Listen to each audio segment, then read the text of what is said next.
to my channel. Today in this video I'm going to be reviewing a book, and it is this book. It's Calling Sehmat by Harinder Sikka. And for those of you who don't know, this book has already been adapted into a movie called Raazi, and Alia Bhatt is the lead actress in the movie. Sometimes when you watch a movie after reading the book that it has been adapted from, or maybe you're reading the book after you have watched the movie, you kind of feel that the movie has not done as much justice to the characters that is mentioned in the book. So that is the kind of feeling I had after watching Raazi. So I actually got the book after I watched the movie, because at the end of the movie I was feeling like there was something missing. Something was not just adding up. The character of Sehmat that was shown in the movie was kind of weak and delicate and fearful and filled with guilt.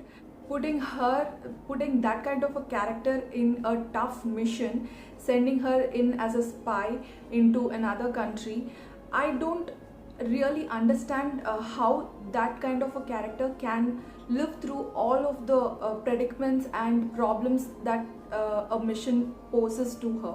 So I was thinking that this is not just it, there should be something more. So that is the reason I picked the book, and after I read the book I found a world of difference between the Sehmat mentioned in the book and the Sehmat that was portrayed in the movie.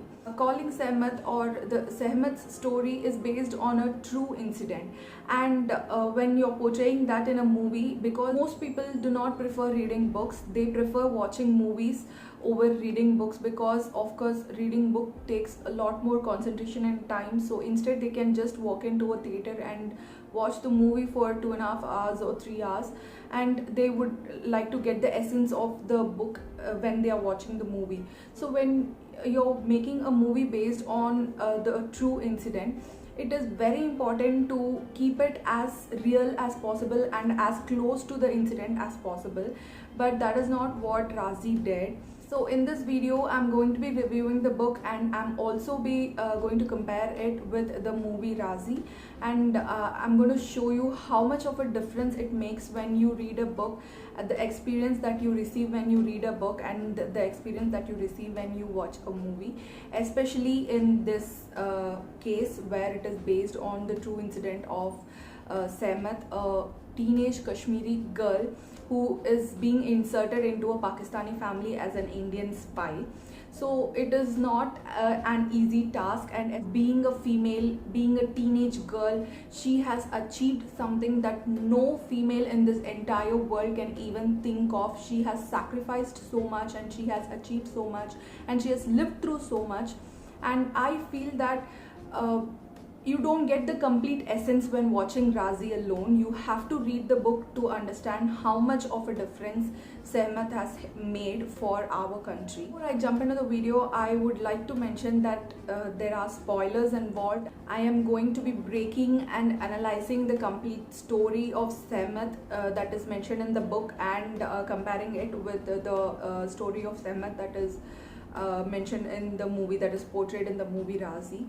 If you guys would like to watch the movie or read the book without any spoilers, then do go ahead, stop the video right here, and you can watch the movie or read the book. But for those of you who would like to know what I feel and what kind of experience I had while reading this book, do keep watching. So when the movie Raazi opens, it actually opens up with a scene where army major is addressing a group of army generals, and he is actually narrating the story of Sehmat to the group of army generals, and then the camera zooms in to a particular young army general in the group. If you actually notice the name tag on his uniform, it will be mentioned as Summer. So according to the book, Summer or Samar Khan is actually Sehmat's son. In the book, it is actually Samar that is narrating the whole story of Sehmat, and he's actually narrating the story to the people of his village where Sehmat lives. Now moving on to Sehmat's character, when Sehmat is introduced in the movie, she is introduced in the scene where she runs forward to save a squirrel from being crushed under a motorcycle, and she would have been hurt herself if it wasn't for her friend who runs in at the right time and saves her. She just pulls her out and she's like, where is your mind?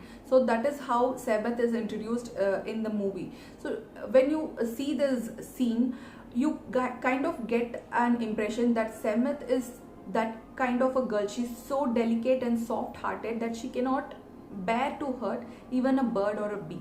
So that is the kind of Sehmat that is introduced in the movie. She's very soft hearted and she's very feminine and delicate, and she's a teenage girl, so who has her whole life in front of her. So that is the kind of girl Sehmat is according to the movie. Now throughout the movie, this same characterization of Sehmat is maintained. So even after she gets to know about her father's terminal illness, and then she gets to know that she has been chosen by her father to enter Pakistan as an Indian spy, and when she's training, and even after she gets married and enters Pakistan, and she is setting up all of her spy instruments, and she's putting together the plan to understand what is going on, what Pakistan is planning, and she has to act as a delicate daughter-in-law of this highly reputed Pakistani family, who is also completely a military family. And she is like, throughout the movie, throughout her mission, she is shown as this girl who is doing her duty, she is doing her mission, she is fulfilling it, but at every step she's faltering, she is weak, and she's guilty, and she's crying, and she's heartbroken. She is so remorseful throughout her mission. Don't get me wrong, when I watched the movie, I hadn't read the book, so that was why I was feeling her pain, I was feeling her fear, and I was feeling her guilt, and I was like, my heart went out to Sehmat, who had to face all of these things for the sake of her country. By the end of the movie, the Sehmat that is portrayed in the movie arises a sense of compassion and a sense of guilt in everybody towards Sehmat. So that is the kind of character that is portrayed in the movie. However, when you look at the book, the Sehmat that is in between the pages of this book is completely different. According to the book, Sehmat is the most strongest and bravest and smartest girl that you will ever come across. So she is very strong-willed and strong-minded, and when she puts herself into a task, she doesn't even flinch for a second until she has completed the task that she has started out to do. So that is the kind of Sehmat that is portrayed in the book. She is introduced outwardly just the way I have mentioned it. So the Sehmat that is portrayed in the book keeps on the lines of this character, that she is very strong and brave and strong-willed, and she is very smart and quick at making decisions, and she is very, very attached to her country, and she would do anything. She can even lay down her life for the sake of her country. So that is the kind of Sehmat that is shown in the book throughout her mission, throughout all of the activities that she had to, all of the actions that she had to take during the mission. Her cover is going to be blown by a person, and she had to sacrifice that person. She had to kill that person in order to keep her cover. And even when doing that, it is a pure cold-blooded murder, but according to her, it was nothing but a kind of a duty, and it was something that she had to do for the sake of her mission. So that is how Sehmat was throughout her mission. She had to cheat, she had to lie, she had to hide things from her own husband, she had to murder, she had to blackmail, she had to kidnap, and all of these things she did without even an ounce of fear, or there was no falter in her step, and she did not stop even for a second. She was very quick and she was very smart. Even when at times when she was going to be caught, she would take quick decisions, and she would find a way to get out of the toughest of situations very smartly and very conveniently.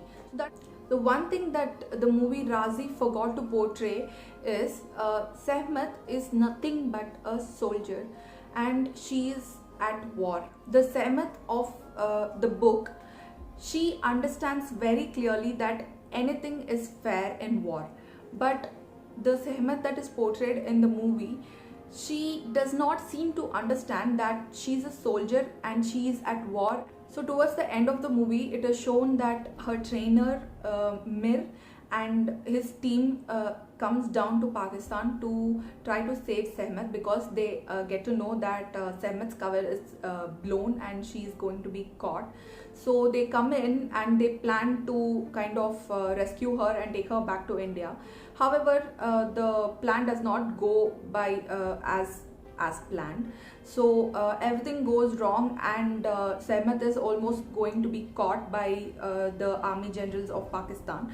So at that moment, Mir had to take an at the moment decision. He had to take a quick decision, and he decided to sacrifice Sehmat instead of letting her get caught, because getting caught as a spy means a fate that is much worse than even death. So after the blast, Mir and his team members just dispatch and regroup in a secret location, only to find out that Sehmat is actually alive. She comes into the secret location and then she reveals that it was not her under the burqa. But in the movie, when Sehmat finds Mir, she is completely heartbroken and shattered, because she did not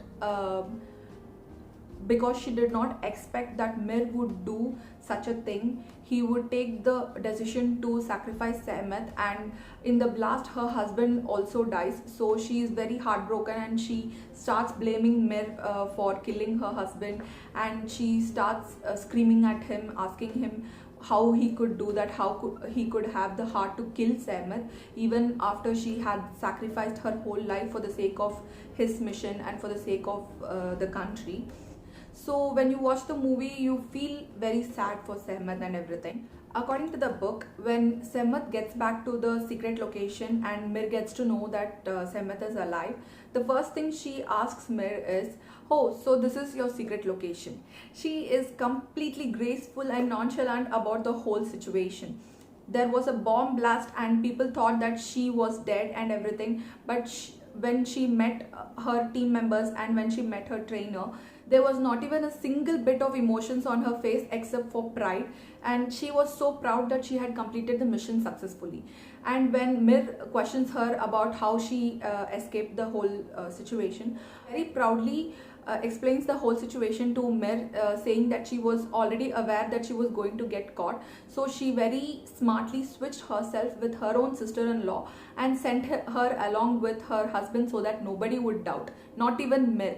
Because she was with her husband under the burqa, everybody thought that that was Sehmat, and that is the reason the whole incident happened as it occurred. And Sehmat was at a safe distance watching the whole blast and watching the whole thing, and then she silently follows Mir towards the secret location. There is nothing but pride in her voice and on her face.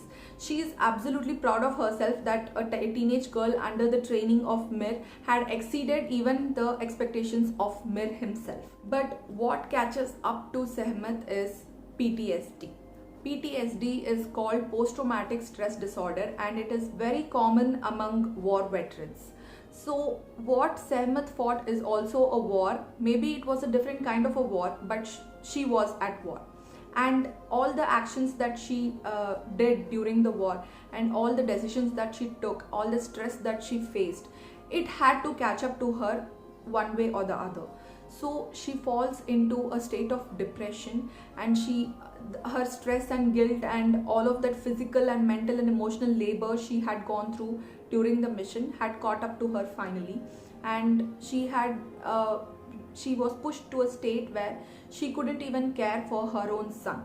Yes, she was pregnant with the baby of the Pakistani general, and when she emerges out of the depression and when her mental state is almost stabilized. Only after that she asks for Abhi to bring Summer back home, and even after that Abhi plays an very important role in raising Summer and making him into the man that he is right now. He is also a part of Indian Army, and he's also, you know, dedicated his life towards his country. So that kind of patriotism comes not just from his mom, it also comes from Abhi. The movie is also great. It is great. It is well made and well directed, and Alia Bhatt has acted amazingly, and it is great in its genre. But this book is absolutely kick-ass. The Sehmat that is mentioned in this book is the kind of female that anybody can only dream of becoming. She is the kind of girl that is strong and sassy and sexy and smart and strong-willed and brave, and anything, any kind of positive adjective that you can use to describe a girl, a female, you can use it to describe Sehmat. So that is the kind of Sehmat that is portrayed in the book, and it is worth giving it a read. So if you want to get hold of this book, if you want to get a copy of this book for yourself, I will mention a link down in the description below.